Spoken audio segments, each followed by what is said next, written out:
सुप्रभात बच्चों। कक्षा 9 हम पढ़ रहे थे कबीर के पद। हमने साखियाँ तो पढ़ ली थी, अब उनके पद शब्द जो है 2 हमको पढ़ने हैं। ठीक है। मोको कहाँ ढूंढे बंदे, मैं तो तेरे पास में। मोको कहाँ ढूंढे बंदे, मैं तो तेरे पास में। नामे देवल नामे मस्जिद, ना काबे के लाश में। ना तो कोने क्रिया कर्म में, नहीं योग बेराग में।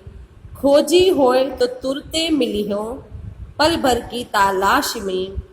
कहे कबीर सुनो भई साधो, सब श्वासों की श्वास में।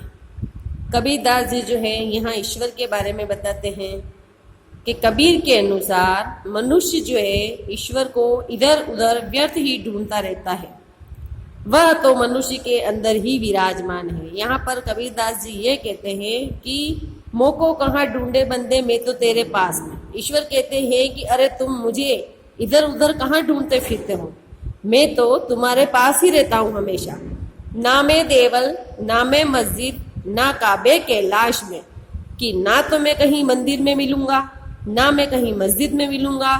काबा और कैलाश जो है हिंदू और मुस्लिम के तीर्थ स्थान है, तो वो कह रहे ना मैं वहां मिलूंगा, ना आपको काबा जाने की जरूरत है और ना कैलाश जाने की जरूरत है, क्योंकि आप वहां पे भी मुझे ढूंढेंगे तो मैं आपको वहां नहीं मिलूंगा।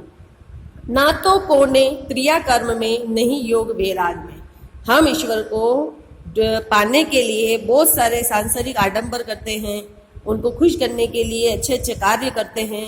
बहुत सारे जो लोग होते हैं वो साधु बन जाते हैं, योग साधना करते हैं, संन्यास ले लेते हैं, तो वो कहते हैं कि ऐसे कामों में से भी मैं तुमको नहीं मिलने वाला हूँ, और नहीं तुम साधु बन जाओगे संन्यास ले लोगे तो भी मैं तुम्हें मिलने वाला नहीं हूँ। कहने का तात्पर्य तुम्हें ये सब कुछ करने की जरूरत नहीं है। खोजी होए तो तुरती मिलो, खोजी होए तो तुरते मिलो, पल भर की तालाश में, कि अगर तुम मुझे खोजना चाहते ही हो तो सच्चे अर्थ से ढूंढो मुझे।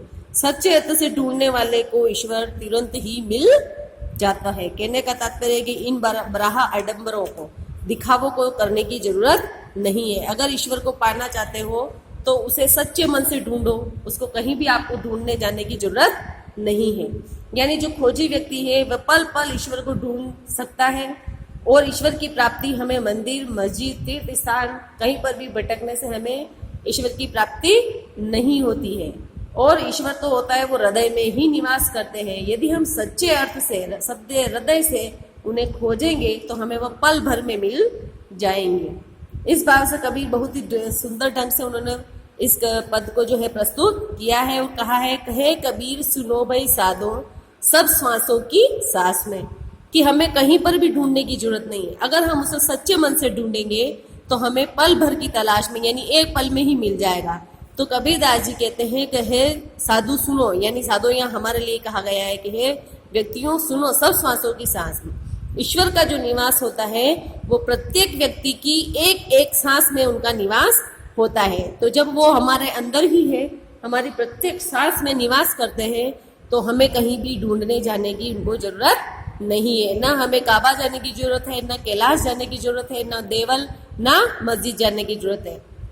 अगर सच्चे मन से हम ईश्वर की घर बैठे ही उनको याद करते हैं, सच्चे मन से उनकी सुनवाई करते हैं, उनके किए बताए हुए मार्गों पर हम चलते हैं, तो हमें पल भर में वो मिल जाते हैं। पल भर में कैसे मिलेंगे? क्योंकि वो हमसे दूर नहीं है, हमारी हर सांस पर उनका जो है नियंत्रण होता है। तो हमारी हर सांस में ईश्वर का निवास होता है। इसलिए कबीरदास जी ने कहा है ढूंढने जाने की हमें जरूरत नहीं है, क्योंकि ईश्वर का जो निवास है वो व्यक्ति की प्रत्येक सांस में होता है।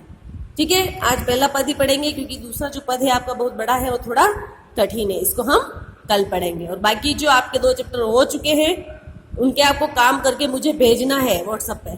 ठीक है, थैंक यू।